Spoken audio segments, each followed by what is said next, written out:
I got pregnant. Both our parents had a big powwow. We weren't even in the room. And they decided we should get married.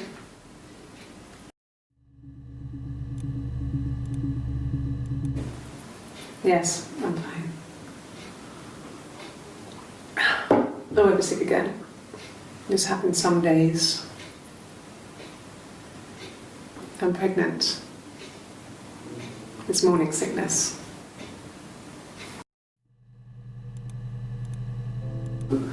No. Well, yes. He found out on my birthday. I told him I was pregnant.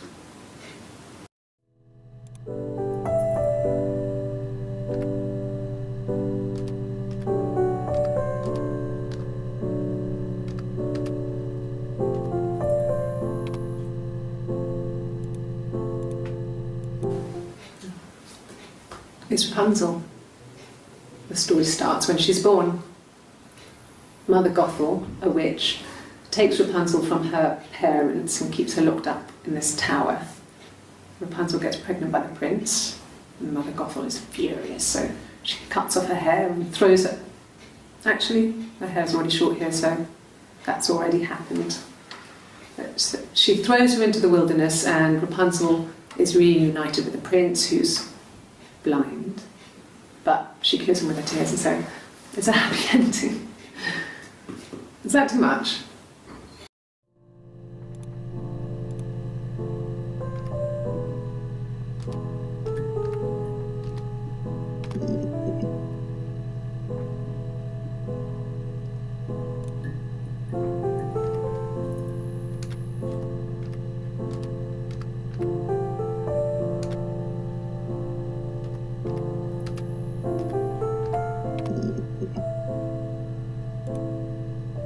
Ask the hospital.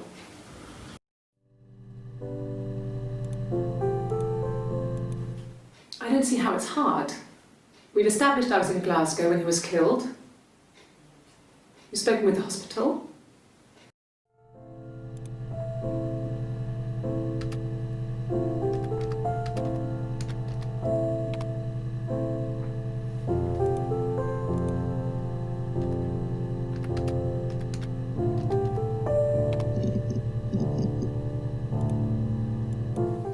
What did your wife do? She didn't kill you. You think I killed Simon because he was having an affair? Well, I didn't kill him. I wasn't even there. I was in Glasgow worrying about whether my baby was still growing inside me. I mean, why would I kill Simon? I loved him.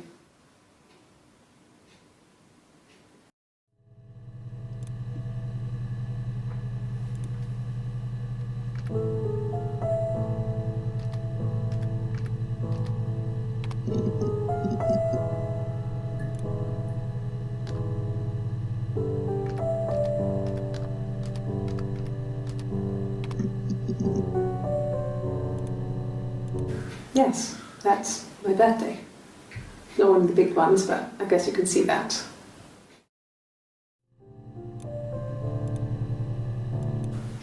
It was my birthday, like you said. We were going to have a meal at home. We had our meal. He gave me his present. I guess I didn't like the present. From when I woke up. Okay. I woke up, Simon was already up, and he made me birthday breakfast of Eggs Benedict. We both had to go to work, so we saved presents till later. I got to work, had some birthday cake, children sang me happy birthday, then I came home.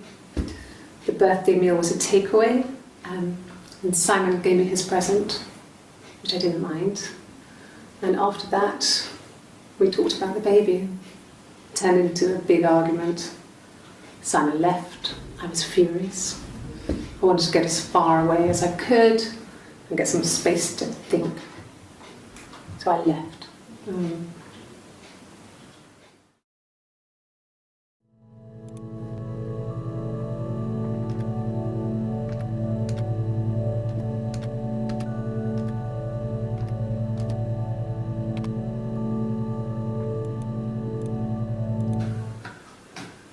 or so ago.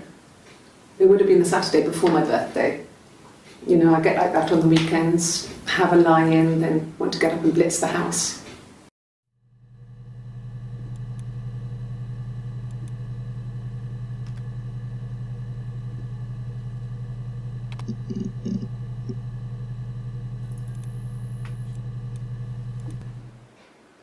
A black coffee, thanks. No sugar. I'm sweet enough as it is.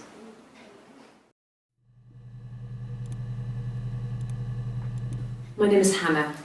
H-A-N-N-A-H. It's palindrome. It reads the same backwards as forwards.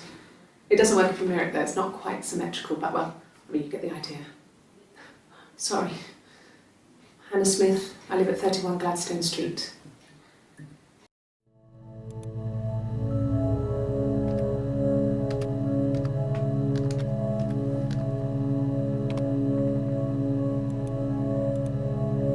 A mobile phone? Yeah. Well, they have one for the glaziers, but it's only for work. I can't remember the number. Oh, it's in the kitchen. I saw it plugged into its charging cradle.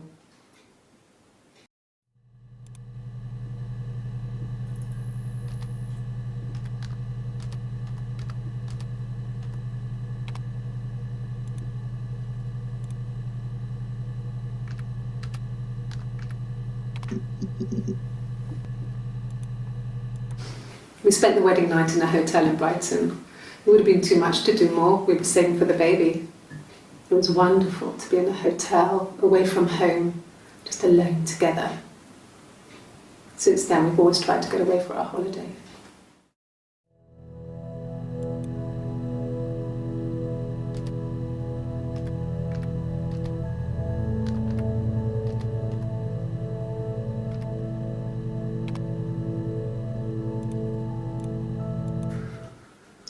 We couldn't afford our own place. Simon dropped out of school, went full-time at the Glaziers. That was Eric's generosity. We moved in with his mum and dad. They had a spare room for us and the baby, if it came. It was a nice change, time to myself, living there for those months, full of hope.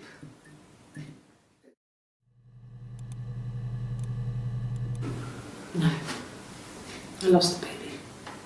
I had a miscarriage at 8 months. We carried on living at Simon's parents until, well, it was only a few months after.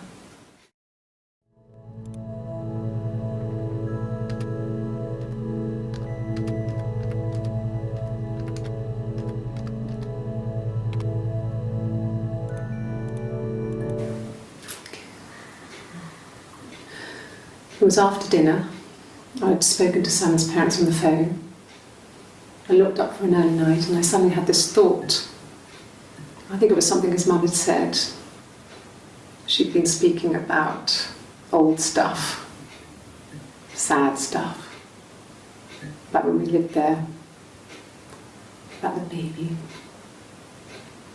There's some boxes in the cellar, nursery stuff we never needed and I never had the heart to throw out. I suddenly remembered that when I looked down there the week before, those boxes, that pile was in the wrong place. I went cold all over. I went down there with a torch and went straight to the back, and that's when I saw the bin bags. Pulled them open, saw the body. I screamed and that's when I called the police.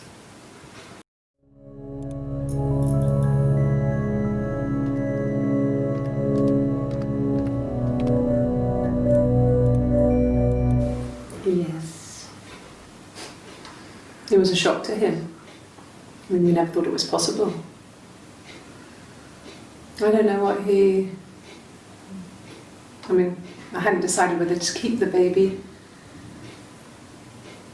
I wasn't really ready to talk to him about it.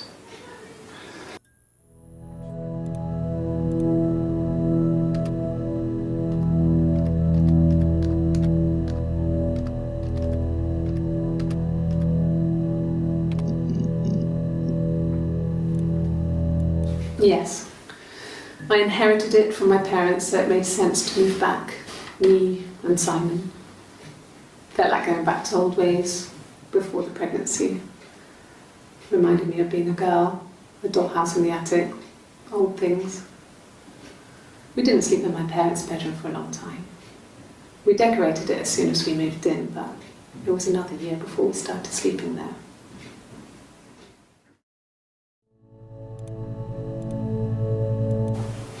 Simon's parents offered to put me up, but I didn't think it would be a good idea.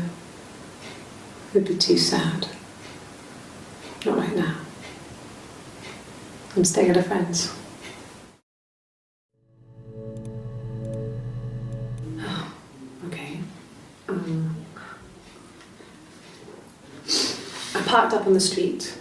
It was busy, so I parked down the end of the road. I walked up to the house, I knocked on the door, no answer. I took my keys out of my bag, unlocked the door. The main lock was unlocked. I could tell because the key wouldn't turn when I tried to turn it to the left. I walked in. Simon's coat wasn't on the peg. I couldn't see his shoes on the shoe rack. I shouted out for him. I walked straight into the kitchen. He usually sits in there to have a cup of tea and read his paper. He wasn't there. I touched the kettle. It was cold. I looked quickly into the living room. Nothing. I walked upstairs to the bedroom. He wasn't there. I didn't search for him because it was pretty clear he wasn't there. Then I had a shower. Whilst I was in the shower, the phone rang. I think it was Eric, his boss. I didn't answer it. Then I came out and I was just exhausted. So I lay down on the bed and I fell asleep, but I didn't mean to. I woke up a couple of hours later and I was surprised to see no one in the bed next to me. And then I remembered where I was and what had happened. That's when Eric called again. I spoke to him. Then I called Simon's parents. And then I decided to come and see you. That enough?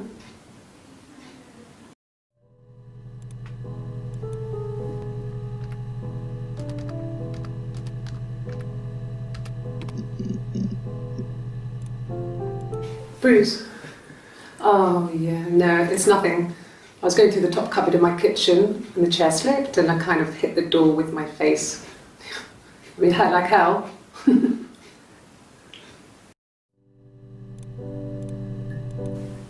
Okay. I parked up on the street. It was busy, so I had to park down the end of the road. Walked up, knocked on the door, no answer. I took my keys out of my bag and unlocked the door. The main lock was unlocked. You can tell because the key doesn't turn when you try to turn it to the left. I walked in. Simon's coat wasn't on the peg. I couldn't see his shoes in the shoe rack. No. The whole thing was wrong. The bags, I think they were from our kitchen. You can probably check that. We never go into the cellar. It's just a place we put things we don't need. Dad used to grow mushrooms there. The bags were taped up. I think it was parcel tape, but I think it was ours.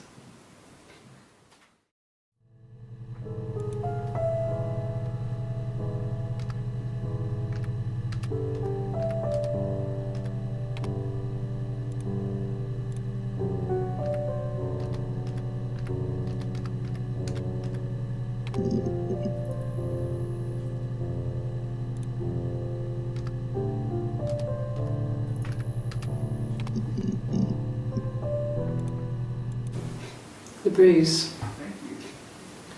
I have a really fast metabolism, so stuff like that just comes and goes. I don't know if there's much more that I can tell you that I haven't already told the other policemen. I found the body.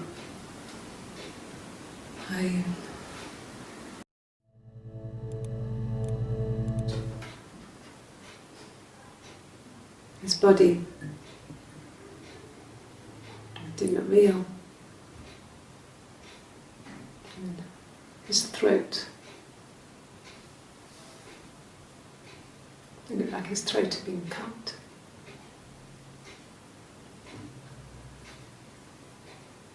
owns those glasses. He has these thick glasses. He doesn't always wear.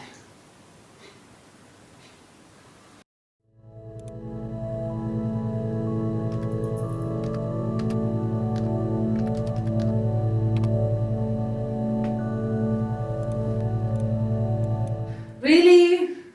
Okay. Here's the rest. Oh, they laid a body on the dock to dry. Oh, the wind and the rain, till a fiddler with a fiddle came walking by. Oh, the dreadful wind and rain. And he made a fiddle bow of her long hair. Oh, the wind and the rain. Yes, he made a fiddle bow of her long blonde hair. Oh, the dreadful wind and rain. And he made fiddle pegs of her finger bows. Oh, the wind and the rain. Yes, he made fiddle pegs from her finger bows. Oh, the dreadful wind and rain. And he made a fiddle out of her breastbone. Oh, the wind and rain. The sound could pierce a heart of stone. Oh, the dreadful wind and rain. But the only tune that the fiddle could play was, oh, the wind and the rain. Yes, the only tune that the fiddle could play was, oh, the dreadful wind and rain.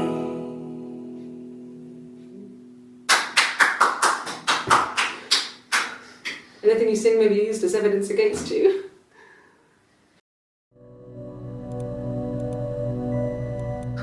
Can you imagine? I tried to get pregnant too, but it didn't happen. I slept with so many boys, men. My body refused. I think my period stopped because hers had. I was pretty ill. I mean, how could we stay the same now? Felt like Hannah had really fucked things up. Set us down separate paths. We had become different.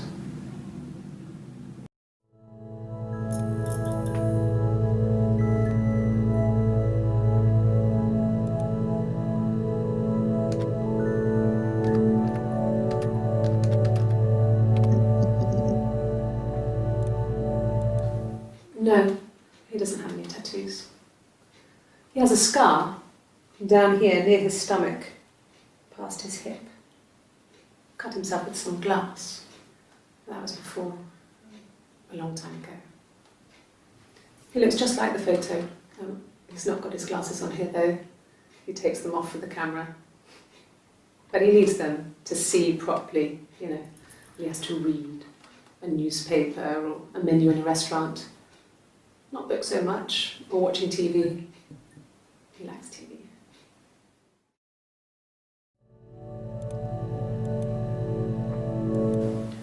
It wasn't the present so much, it was one of those arguments that had been simmering for a while. The present was a mirror, a nice mirror. He'd engraved the glass, the kind of mirror a princess would have in a story. He made it specially for me.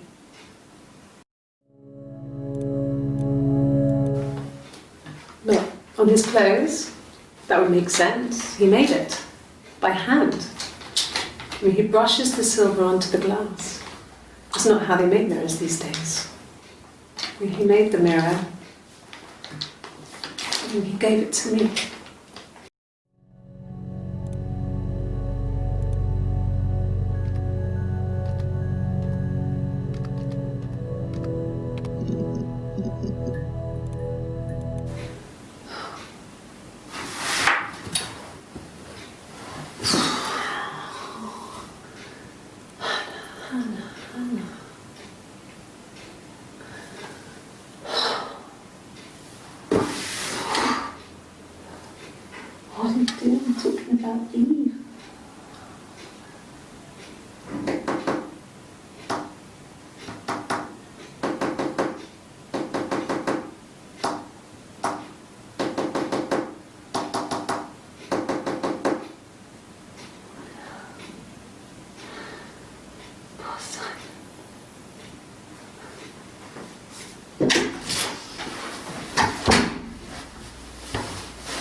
Yes, my name is Hannah Smith.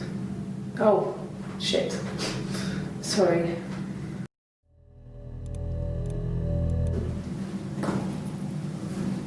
Across the road, where my parents first lived there, was a midwife called Florence. When Hannah was born, I was born at the same time. The midwife was there to help. I'd been throttled by the cord, probably wrapped around my neck by Hannah. The midwife told my mother I was dead, but I wasn't. She wrote all this stuff in a diary. Amazing what people will admit to on paper.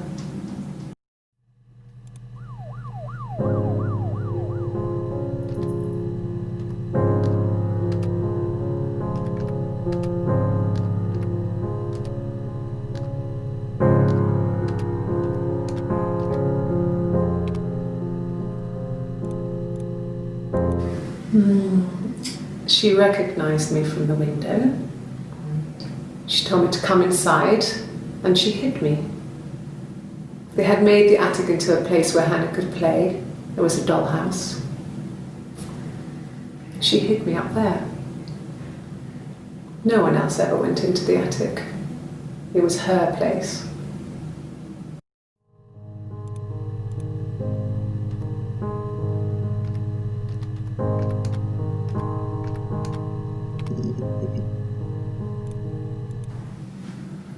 Florence took me home with her.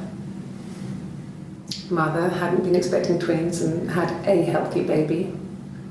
I guess she was just happy for Florence to clean up, take away the evidence that this was anything but a happy occasion.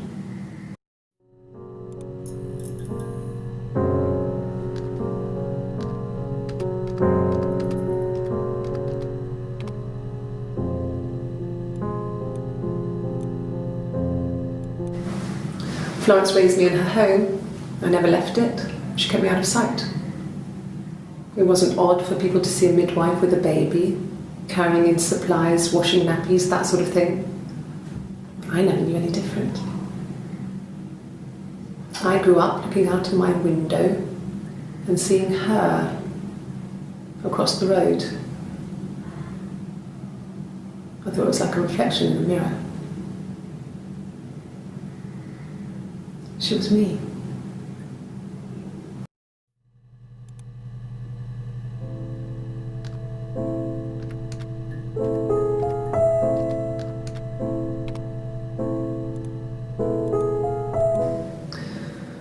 Florence was a warm, kind person, but she was broken, I guess. When I found her diary, I also found a biscuit tin with other stuff in it, older papers, letters, that kind of thing. Her story was in there. I never really spoke to her about it. I was far too young to really understand, I guess. I just put it together later, once I was older. She had loved children, planned to have a large family, but her husband died in the war. And that was back when you married for life. She never felt like she could marry again. Isn't that strange? She was a widow from her 20s. But, I mean, I guess it was different then. When you married for life and she felt she could never marry again. I guess it was harder, a war widow. One of the dead. I don't know, maybe there was more to it than that. I don't really know.